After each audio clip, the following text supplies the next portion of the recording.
Hello and welcome to Noobs in Progress. My name is Nathan, and here with me I have Ethan Murphy, everybody's friend. Hello, Ethan. How are you doing today? I'm tired. But I am literally preaching at the choir because my friend, I know you've had not just a day, but a legit week. And it's only Wednesday. So how are you doing? I'm doing geez. Exactly. Right there. We talked a little bit about it before the show, but we had a little bit of a leak. It ends up my wife's office received a deep end. She didn't know she wanted one, but she went into her office and she saw that she now had a deep end in her office. We had a bit of a leak in her. Yes. And oh my God. So that was my today, is frantically trying to get a plumber to come to our home. And then finally, like right as the plumber is finally calling me, I'm trying to get this guy to call me like all freaking day. He finally calls me while I'm on the phone with my boss. And my boss is like, I need you to do this really important project. I'm sorry, sir. I have to. I cannot. I have to go. I'm really sorry. To quote Randy Quaid, the shitter's full. Say that to your boss. Yes. Yes. Made it. I'm here. I'm excited. And I'm woozy. Excited to see you. I'm excited to see your woozy ass, my friend. So how was your day, man? How you been? I am good. I am somewhat woozy only because I had a couple of jobs, writing jobs, all came in kind of not at once, but kind of culminated in a way. Mm-hmm. And they're paying gigs, which is great. But they're paying gigs, so you gotta work. You gotta write. And because of the nature of our, like we do another podcast where we talk about writing all day. I love talking about writing with you all the time, but I also talk about writing with the studio. And then I had to write. Your brain gets fried when you're always writing and being creative, and it's exhausting.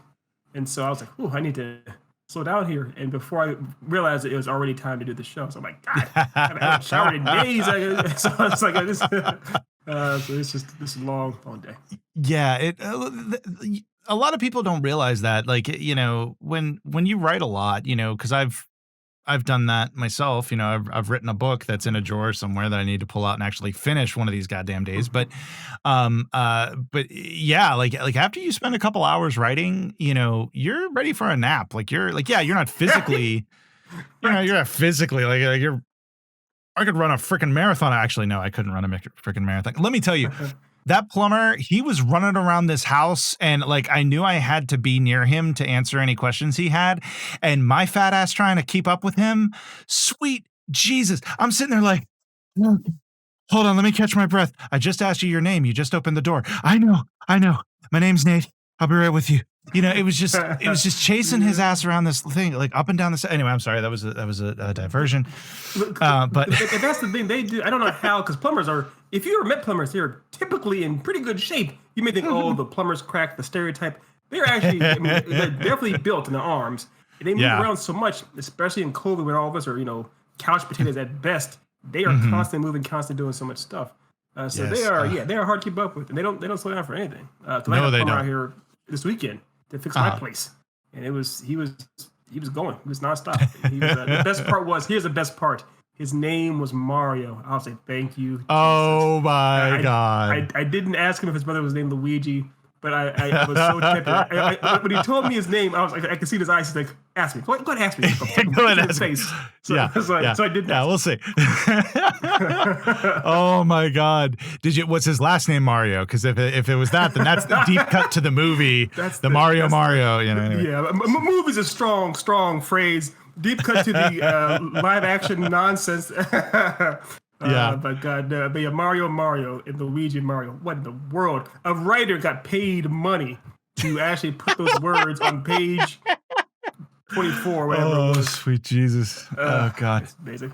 So yeah, we're not talking about that pile of We're not, and we never will, thing. because we've both seen it, and it was never come up on this show. I promise. Yeah. I don't know. We might get to a point where we're like, let's do it. Let's just get drunk and watch it. Okay, but actually, but we did watch a movie, and I'm very, very excited to hear your thoughts. So what can you tell us what movie we watched this week? I can. This week we watched The Nightmare Before Christmas, starring Jack Skellington and Sally. I don't know Sally's last name, but I don't know if Sally has a last name. I'm not sure she has a last name. She was made by the doctor. But so we watched The Nightmare Before Christmas. Yes. It was yes. So this is the first time, I believe. This is the very first time. No, maybe the very first time. I think Frozen. That's not the first time. Was it? Very we did Frozen 2. And I think there might have been one other thing. Hamilton. Excuse me. Hamilton, kind of, just because I knew it inside and out. So even though I hadn't seen the play, I'd only had seen the stage. Yeah, but I hadn't seen that. But it's completely sung through, so I just hadn't seen the staging. But yeah. So what were your thoughts? What were your thoughts? I'm very interested to hear. So my initial thoughts, and I'm trying to make sure I don't get into the actual questionnaire too much. Yes. The post-coital. But my initial thoughts were, it's one thing because it's Christmas. I'm sorry, Christmas. Wow. it is Halloween. So I like to watch Halloween movies, and I recently watched for the first time the Leica Studios classic, in my opinion, Paranorman. Have you seen this one or heard of Paranorman? Paranorman. I think this is what happens when you get older. I'm pretty sure I did see it, but it has been so long that I honestly can't remember much about it, to be honest. Okay. I only saw it once if I have seen it. Yes, fair enough. And I saw the commercials for it when it came out. There was the time when it seemed like that and like Monster House and some other movies were doing like stop motion type of stuff for kids movies. There were horror movies, or scary movies. So I saw Paranorman for the first time like a couple days ago. And I was like, wow, this movie's amazing. And then I watched The Nightmare Before Christmas. And Paranorman came out a couple years ago. It's made by, Leica Studios, which like it's almost like going from a like the MCU in their prime to watching like Daredevil. And I don't mean like that harsh. 1989 Batman. How about 1989 Batman? Yeah, 1989 Batman. Yes, that's a much safer comparison. Much safer comparison. I was going to say, they're both good movies. No. They're both good movies. They're both Nightmare Before Christmas and Paranorman. It's just the difference in budget, the difference in because Paranorman is like an hour and 40 minutes, and The Nightmare Before Christmas is like literally 80 minutes. Yeah. And Nightmare Before Christmas is basically a musical. It's almost like a play that you're watching. It has a lot less set dressing. It's meant to be just more amazing songs and vocals, and that's the biggest point. It does have some very well done stop motion, but the spectacle is very different. It's from a different era of Tim Burton's kind of prime. The Paranorman was much more like they actually really put a lot of time and effort to make this huge, big, grand story and doing all kinds of fancy stuff with the stop motion and special effects. So my brain couldn't stop comparing those two. So it's almost like, oh no, if I had just gone into seeing Nightmare Before Christmas blind without having seen Paranorman, it would have been much better, much more vivid experience. So because of that, it kind of it took a little bit of an adjustment period as far as like being able to say, okay, this is 1993 or 94 stop motion. Stop comparing it, accept it for what it is, get into it. But still, I was the thing I was most impressed with by far was the vocals. The songs, all the songs were great. There were a lot of fun. Even when they weren't singing, the voice talents were fantastic. Oogie Boogie, my gosh, sure. Oh yeah, he's the greatest. He's the greatest. Period. So, yeah. And it's interesting because not a lot of people know that Danny Elfman. Well, maybe people know. I don't know. I was surprised when I found out. But Danny Elfman played Jack Skellington, and in fact, I really should have researched this, but I'm pretty sure that like they were trying to find somebody to do Jack Skellington, and they were they were searching and searching and searching, and they couldn't find anybody, and finally they were like, Danny, why don't you just do it? because like you've been doing the voice as the hold, like while we've been like we've been recording and you've just been doing the placeholder vocals. Why don't we just do you? And he did, and I think he did a fantastic job. Like I thought he was amazing. He crushed it because he did. Was it Oingo Boingo? Was that the band? The band he was in. Yeah, I think so. Yeah, I think he sang. He sang in that. He sang in that one with that band. So obviously he could sing. He had a great voice for that. I know obviously in more recent years he'd been a composer, but he was still a singer. He still had chops. I guess part of it is too is the voice acting. Just because you're a great singer doesn't mean you're necessarily a great voice actor. Yeah, he was a great voice actor too. So he did a really good job. Complaints. Yeah. Do you know who did Oogie Boogie? It obviously was much more akin to Tim Curry. It wasn't Tim Curry, but I actually just saw today he just did a live action version that they're gonna play soon for for some like event or something coming up, and he did it live on stage, and I can see him vividly singing the song, but I cannot remember. So now you say live action, do you mean like live action Mulan, live action quote unquote live action Lion King, like that, or No. Like it was version. Just like the stage, like him on a stage in front of a piano, singing the song, kind of like they do at the Oscars and stuff. But it looked like it was like outside, and let me see, Oogie Boogie. Okay. Oogie cool. Boogie. While you do that, I will wax poetic.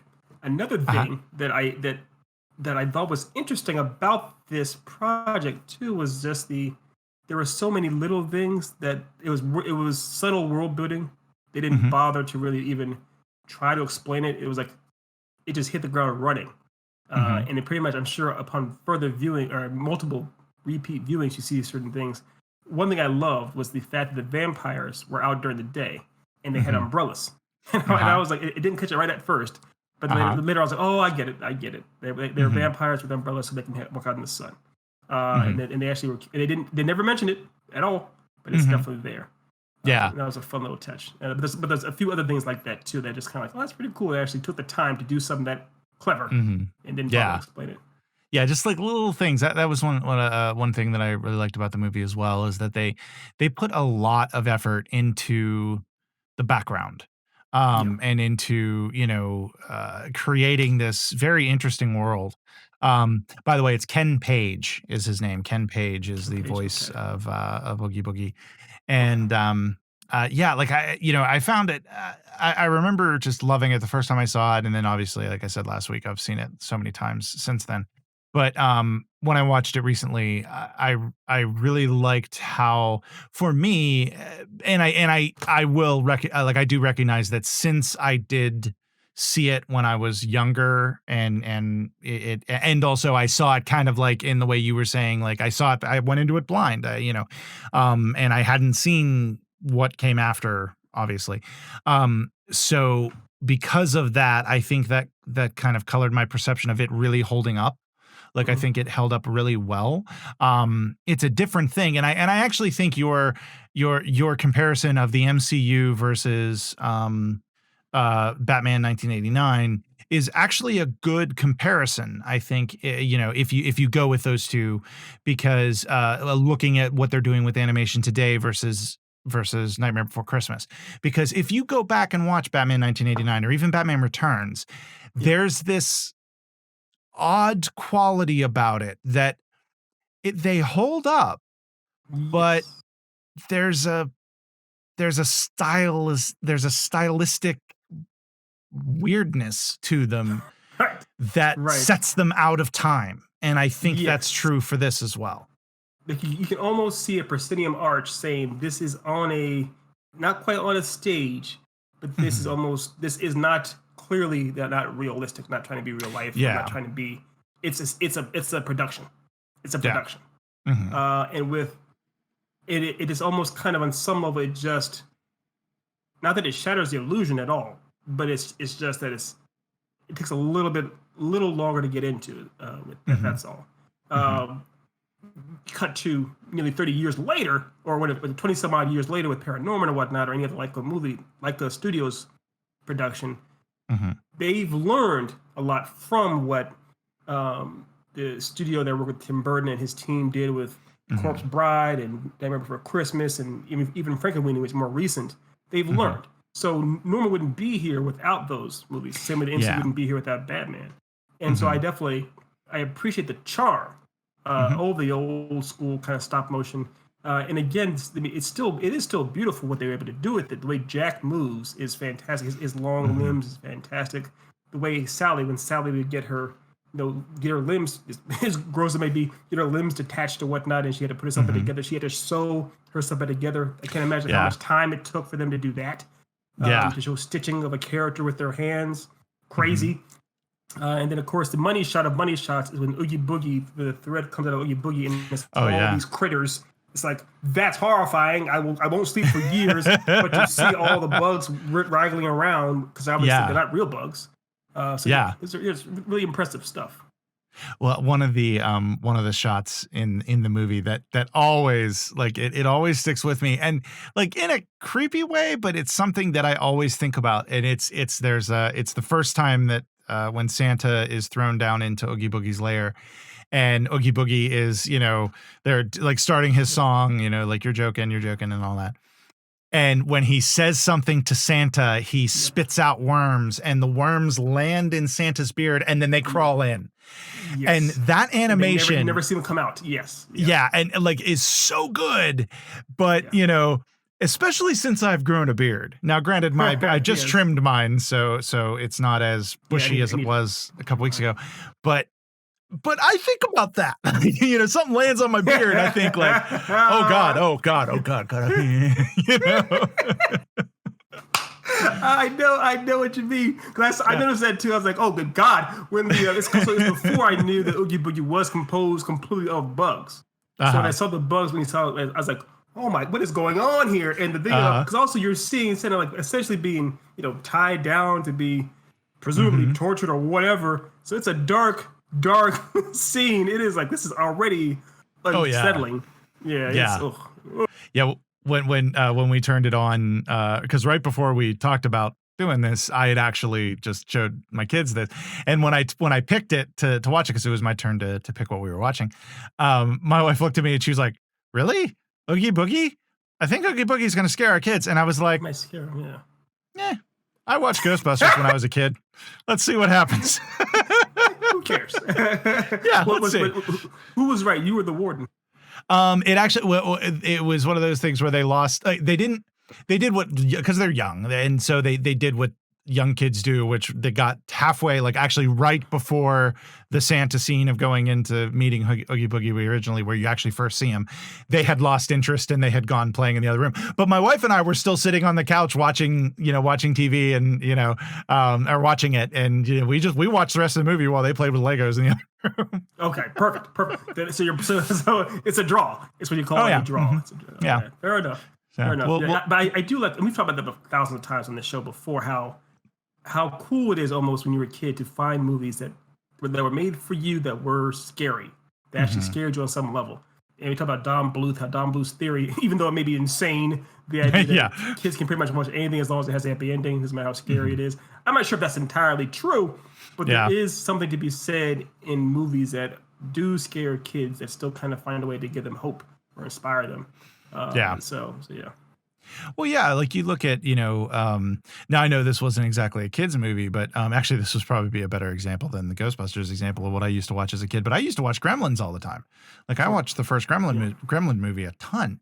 And I watched it again when I was in my mid-20s. And when it was over, I looked at my dad and I was like, what the hell were you thinking letting me watch that?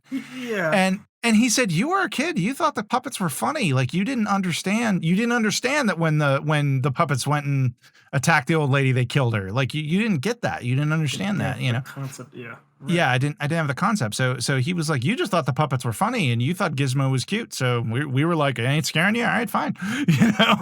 Right. So here's the thing. We won't get into too much craziness about Gremlins, but it was obviously because a scene where the mom throws a gremlin into the microwave and blows it up. That whole kitchen scene, essentially, that's where the PG-13 rating came from. Because that movie was PG. That's why you probably saw it so much as a kid, because it's like, hey, it's PG. I'm sure your parents are like, okay, whatever, it's fine. But because of that kitchen stuff, it got the PG-13 rating.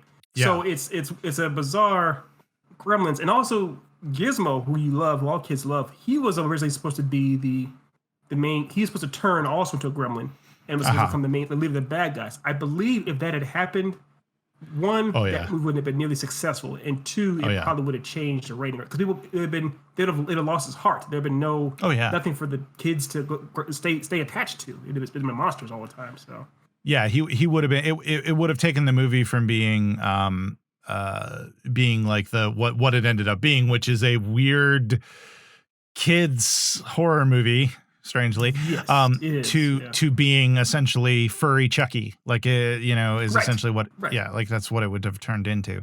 But now Gremlins 2, that's a whole other thing. But that's a bizarre comedy. Yeah, like that. Well, I recently read a little bit about it, and I heard another podcast about it recently, and they were talking about how like it's essentially like kind of a love letter to other, like it's a parody. In fact, it's one of the odd movies that it's a sequel that parodies the original, as well as parodying other horror films.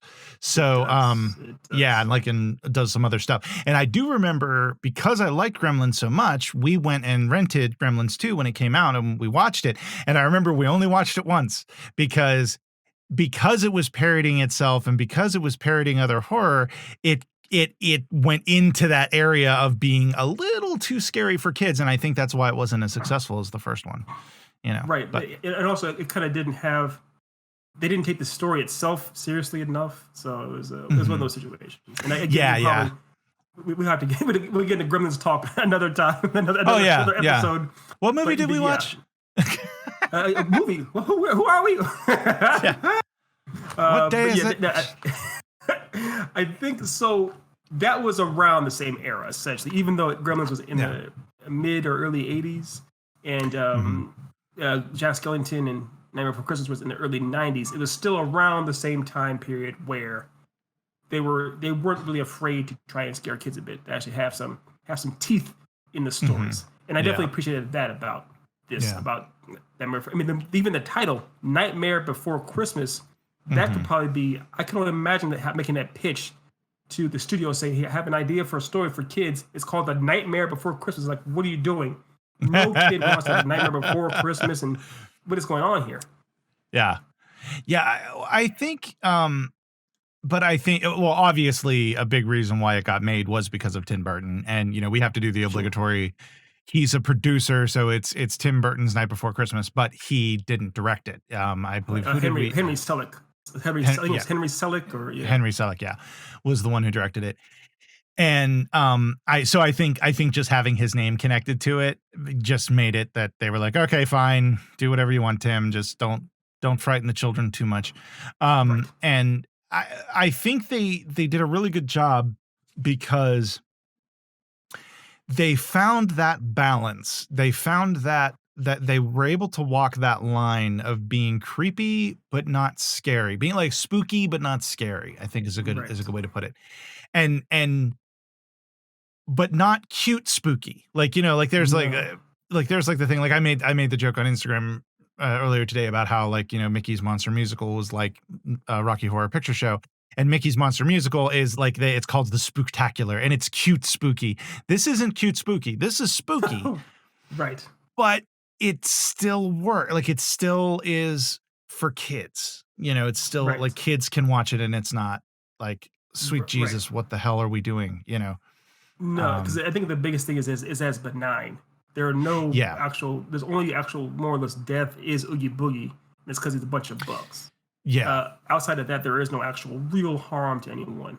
The closest thing is basically how Sally keeps poisoning the doctor to fall asleep, but that's it. And Jack gets blown up while he's piloting the sled, the flying sled. But even that, he's still fine. He's still he's a skeleton. He lands okay. So that's why you can get away with it. No one actually really gets harmed too much. Yeah. And they while they have vampires and while they have, werewolves and monsters and things hiding under your bed, it's almost like they almost play it like these characters are just there for a scare. and that's it. Mm-hmm. Like it's not almost like in a weird way, almost like Monsters Inc., where it's like they really don't want to harm the kids they're scaring. Right. They That's just a want perfect comparison. yeah, like it's just scaring. We're just scaring them. Yes. That's it. And Well, there's yeah, no that's okay. I had never thought about that, but you're right because Monsters Inc. also is their job, and in this, Yeah. it seems like Halloween Town is their job to do Halloween. So Yeah. it's not about them actually taking joy and actually harming or torturing kids or people. It's like no, this is our job, and we enjoy our work. We're just happy employees, kind of thing. Yeah. And I also love how like we've turned like the you know society has turned this into a Halloween and Christmas movie. But when I was watching it, I realized the Halloween bit is really like the actual Halloween part is only like the first song, and then that's it. Halloween's over. Like the only other Halloween part of it is just the fact that it's the Halloween Town trying to take over Christmas, and that's it. Yes. Right. The rest of the movie is Christmas. And yes, you're 100% right, but it's bizarre because he's even a part where Sally says, "But you're the Pumpkin King, the king of Halloween." And he goes, "That's in the past." Grabs a board and smashes his Danny Elfman knee through it. It's like, wow, this is drama. But yeah, you're right. It is only at the very beginning, and it's a weird, it's a bizarre thing to think. Could you imagine at Christmas time trying to all sitting around watching these creepy things? Like, what the hell is going on here? What is this? A werewolf? So it is a weird. I love the originality of the story because it's a very unique premise. The idea of a Halloween king deciding he wants to, for whatever reason, do Christmas and make it a horrifying beyond relief to the point where Sally again has a prophecy where she sees like a tree and it basically turns into like the Mayan calendar of the apocalypse. It like goes aflame and she's like, I've had a horrible vision. And like I really enjoyed how they handled all of those nuances of having these characters who know nothing about Christmas trying to create Christmas and doing it in ways that are just like that. Like there's that whole song, like where they're trying to make Christmas, like Making Christmas, I would think is the name of the song. And as they're going through it, he's critiquing them and basically being like, oh, this won't do. It's been for dead too long. You need something fresher, something pleasant. And so like something that so he's suggesting, okay, a dead thing is fine. That's not my problem. It's good. Yes. Yeah, that's a good thing. You're on the right track. Unfortunately, this has been dead for too long. You need to get something that has been recently deceased. And it's just like, whoa. But it's fun. It works. It's in the story. But it's fun. And again, it's one of those things where there's nothing malicious at all about anything these characters are doing. It's an oogie boogie and then some mischief by those kids, those small children. So it's kind of like, I think that's why it gets away with it because they're not trying to deliberately to harm. No one's trying to harm anybody. They're actually celebrating, having fun with everything they're doing. And that part about it's fun to see them actually trying to embrace a new holiday and they're doing their best to do it. They just don't know how. Yeah, anyone can relate to that. It's even more. It's in better spirits than the Grinch. The Grinch is aware of Christmas, what it actually is, and is deliberately trying to steal it, to steal the joy from people. Jack and his crew are trying to spread joy. Yes, Jack does kidnap. He does order the hit on Santa Claus by these hellion kids, more or less. But outside of that, it's more or less good spirits. Well, and I think that was one amazing thing that they were able to do because there's a whole and now it's at Christmas time, it's everywhere. You have essentially goth Christmas. Like you have these people embracing Christmas, but in a very kind of spooky way, and this, I think like that may have existed before then, but this gave a face and an aesthetic to it, and I think it's an aesthetic I enjoy too. Like hell, I would I would be happy. I just said to my wife recently, it's like I want a big rambling, like Jack Skellington's house would be amazing for me. Not as many stairs, too many goddamn stairs, but maybe 2-3 floors at most. But that I love that aesthetic, and to take a house like that and dress it up in Christmas, but still kind of keep it kind of creepy is right in my wheelhouse. I would love that, and that's something that this movie has kind of given us in a way, and it existed beforehand, but this gave it a particular aesthetic, which I like.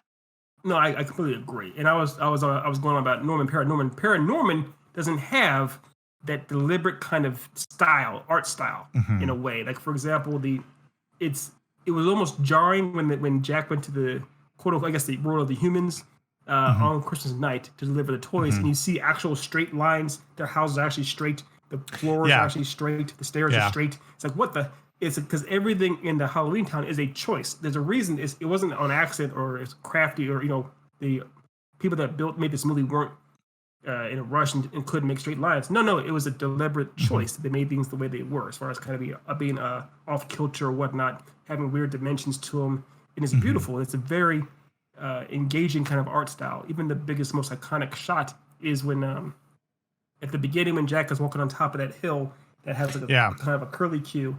Then at the end, when Jack Sally's up there, Jack walks up there to her, and you see the moon in the background as the two of them kiss. That's an amazing, amazing shot. An amazing, amazing idea. It's so iconic. You see it all the time, all the places. So I love the art style. I mean, it's one of those things where once I got into it, I was able to leave other preconceived notions behind or whatnot. It's like, this is impressive as hell. Yeah, I loved how they did that with the crooked lines and everything off kilter in Halloween Town. But then you go, and then like you said, you go to the human world, and everything's normal, like it's as you would expect it. And then also with Christmas Town, you've got much more. Everything is rounded. Everything is more like almost everything seems soft and inviting. Yes, soft. Where in Halloween Town, everything is rigid and hard and angled and askew, which I liked how they were able to create such a difference between the aesthetics. And I really wish, I know people have thought this, but it would, and mentioned this before, like maybe not a full on sequel, and we'll probably get it sometime. I wouldn't be surprised, especially in the world of Netflix and such, but to go to the other worlds, just to see what the other worlds are like. I think that would be really cool. Yeah, because it does the part where it shows him standing in front of all the trees where all the doors are open to those other worlds. So I'm curious what some of them. I mean, I guess they did go to Easter World and they sold the bunny. Originally.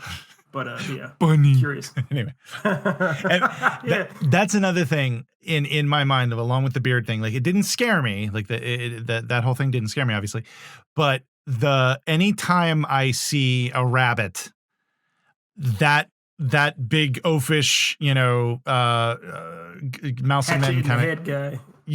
Goes, hatch in the head guy going, bunny. Every time I see a rabbit or a bunny, that pops into my head. Like that's how much this movie has permeated my brain. So I know that's true because over the years, because we've been in the podcast now for over a year, that's not 2 years. I've heard you multiple times go bunny, and I didn't know. I didn't know the context at all. So now I know why you say it so much. Yeah, I got it. Holy shit, dude! That's a Halloween costume for me. I'm gonna get the hatchet. I'm gonna get the overalls. Paint myself gray. Go. It makes you have a bunny, either a bunny with you.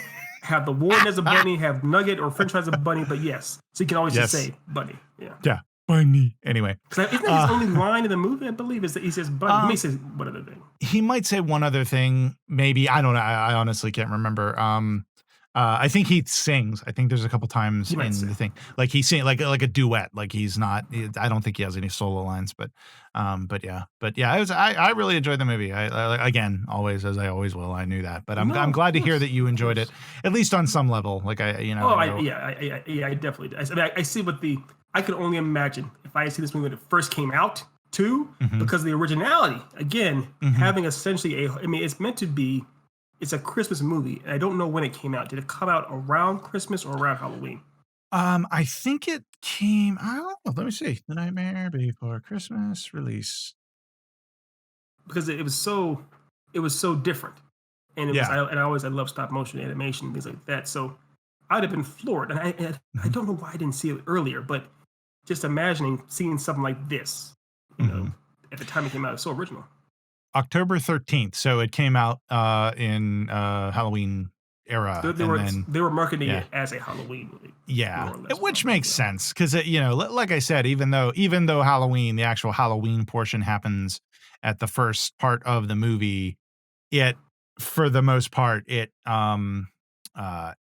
you know, it's Halloween people making Christmas. So it's got a majority of a Halloween feel to it. So it makes sense that it put it there. But I'd be interested to see or to know what the arguments that I'm sure were had among the executives deciding whether it should be a Halloween or a Christmas release. I'd be interested to know, you know. Yes, even just on another level, we could actually put a poll up. Do you consider this more of a Christmas movie or a Halloween movie? That's a good. That's a good idea. You know, I'm gonna have to do that. Which even do you watch this at one time of the year more than the other? So yeah, that's another one. That's another one. I know. We watch it. You know, or I went often. Pretty much any time. Once September hits, it's fair game. Like I usually pull it up. right.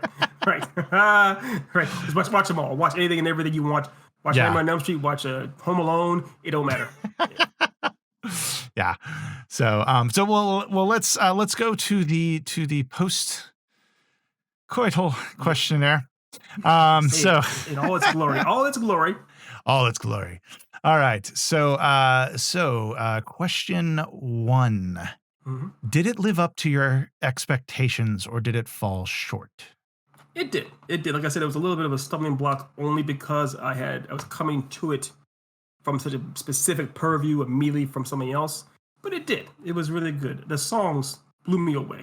The song, that song where what's this?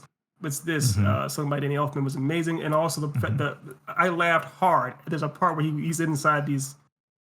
It's like a house with like 7, either I guess they're elves or kids, and they're in bed asleep, and he's singing "What's This?" and he gets right next to one of them as he's singing this song, and he's kind of how cute. Then he screams, "What's this?" as he goes around and wakes up one of them. It's like that's an amazing bit. So yeah, I thoroughly enjoyed all the songs. Oogie Boogie. I'm tonight I'm gonna watch just some of his songs just because I just love watching him by himself do anything. It's amazing. So it did live up to the hype and expectations. Awesome. Okay, did you see what you were hoping to see? What was I hoping to see? I can't remember what I was hoping to see specifically. What are you hoping to see? What makes Jack Skellington so charming? What is the appeal? That was something that you were hoping to see if you could see that 100%. And see why that was 100%. Yes, I definitely see why he was so charming, why he worked. Danny Elfman's voice alone was great. And then the way even the best part, the icing on the cake was at the very end when he realizes, oh, Sally's into me. And seeing him up as he goes up the hill is a very charming, romantic moment. Very funding. I love that. And then the coup de grace. So there's icing, then there's cherry, then there's icing on top of the cherry. And there's the laugh. His laugh, as Jack Skellington's laugh, it's very much maniacal, even though he means for it to be happy. So yeah. I love that. And I'm so glad you saw that. So okay. So did you see what you were afraid you were going to see? And let's see, what were you afraid? I remember that was Johnny Depp. I did not see it. Now, it could have been he cameoed a voice. I don't know. I don't think he did. I don't want to know if he is. So yeah, that's why I'm happy I didn't see that. Awesome. Do you wish you had seen it sooner, or glad that you hadn't? No, yeah, I definitely wish I had seen this. I mean, it would have been. I know I would have appreciated a lot more if I had seen it sooner. So makes sense. Did you like this movie? Oh yes, 100%. Of course, it was a fun movie. It's definitely a fun movie, and I'll gladly watch it again. Sure. Yeah, I think. Well, actually, I think that's the first time. Is it ever? Yeah, I think this might be the first time that the noob, which is you, saw a movie that you seem like you would be excited and would be willing to watch the movie again. Where I think in almost every other case, it has been, even when we were both new. Well, maybe Hamilton. I think I would. Yeah, I would watch Hamilton again. But and I don't know if you would, but most of the time the noob is like, oh, I'm glad I saw it. If I never see it again, it's okay. Well, and usually the noob is you, so it's like. Yeah, but and that's my feeling about a lot of things. I have a high bar. I will fully admit I have a high bar. You have a high bar unless it's frozen. But yeah. Hey, well, not so much Frozen and Disney. I'll admit. But even then, like, there's, like Tangled was fine. I could probably go without seeing Tangled again. But You know. the beauty of that is that that's actually in the same universe, the shared universe of Frozen and Tangled. But so they're siblings, or it's what's the thing? You see them at their wedding. You see Rapunzel at one of the weddings in Frozen. Is that what it is, or is it reverse, something like that? Maybe it's possible. This is trivia I am not aware of, so I'd have to look it up. I know they're not like they may be related, but it might be like like they're royalty married cousin kind of thing. No, okay. I think that I could be wrong, and you can correct me, or someone else can correct me online. Because Rapunzel gets her hair cut in Tangled at the end of the movie. And so you see a part in the movie when I think it's not a wedding in Frozen, but there's a part when they're welcoming Elsa back as far as the kingdoms come back to life or whatnot. And you see the guy that Zach Levi voices and Rapunzel, the woman with the short hair, walking in together. It's an Easter egg. And then as far as you see and then the family tie is that they mentioned that their parents are king and queen that go off on this sailing trip on a boat. They're Tarzan's parents, which means that Elsa and Anna are Tarzan's older sisters. So the Disney Tarzan, he's their younger brother. Okay, yeah, I think that. Okay, I remember hearing that. I'm looking at the cameo. Yeah, in Frozen, in the original Frozen, there's a shot of them walking in of Rapunzel and Flynn. Finn, is Flynn, right? Flynn. Yeah, Rapunzel and Flynn walking into for Elsa's coronation, not wedding, coronation. It's a coronation. And now the Tarzan thing is, I think that's a fan theory because in Frozen 2 they straight up address what her parents were doing, going to the North Sea, which is bizarre because it was a fan theory, and then Disney or something officially released saying yes, this fan theory is true, and then Frozen 2 kind of like dismissed it or didn't acknowledge. It's like, what's the truth? But you're right. It's like, wait a minute. Yeah. It might have been, what might have happened is it may not have been like a full blown Disney saying it, but it might have been like the Frozen writers came out and said, yeah, we were kind of thinking that. And then Disney was like, wait a minute, Yeah. And when Frozen, when they were writing Frozen 2, they probably came in and said, okay, you need to put this in there so that way we can punish that writer that talked out of turn. The Tom Holland of writers for Frozen, basically. Exactly. Right. I know we've discussed this, but I've got to mention it again because I want everybody to see this. There is a fantastic supercut of Tom Holland and Ruffalo. Zibblblap's Fishy Buns. Cumberbatch. Yeah, Cumberbatch. Doing interviews, and it's just a supercut of Tom Holland starting to say something and Cumberbatch going just making noises to basically tell him like or interrupting him because he's like, you're about to spoil or you're about to give something away that we're not allowed to give away yet. He can't stop himself. It's almost pathological to the point where they literally started lying to Tom because they knew he might say something. So if he did say something, it'd be wrong. Yeah, producers and stuff. It's I gotta wonder if there is like I'm sure there are executives who are annoyed, who are just straight up annoyed by it. But I'm sure there are also like the directors and stuff who are like, but you gotta love him. He's just a dumb kid who's excited about these things and just wants to talk about them and forgets that NDAs have consequences. Right. But he has boosted the sales, the actual stock grade of people love him to pieces. People love that kid to death. Oh yeah. And it's almost even like it's fun to watch people. I know people watch his anytime he's like on a show or whatnot because they're anxious to see if he will give something away. So having someone like having that kind of an inadvertent loose cannon who's basically again kind of equating it to Jack Skellington. I'm bringing it full circle. Equating it to Jack Skellington as someone who is inadvertently doing something. They believe they're doing something good. It's innocence. There's nothing malicious behind it. He's just an overexcited person that is, doing harm. And because of that, you can't really hurt it. Can't really hate him for it. So, So Tom Holland and Jack Skellington, one in the same. One in the same. So, well, I think that's a good place to cap it. So we're going to be back here in a little bit. For those of you who are watching the live stream, we're going to be back here in a little bit playing some Batman Arkham Asylum again.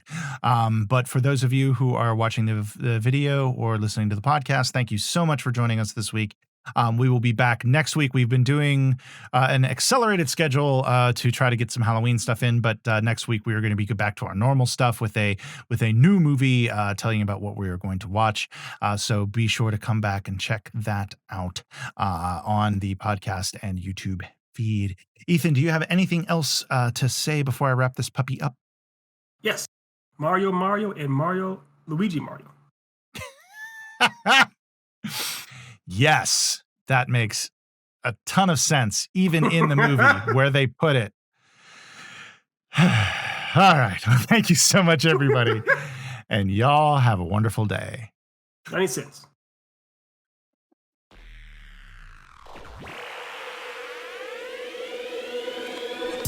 At Geek Insider, we foster relationships with those in the geek sphere so we can give our audience the insider view of entertainment, tech,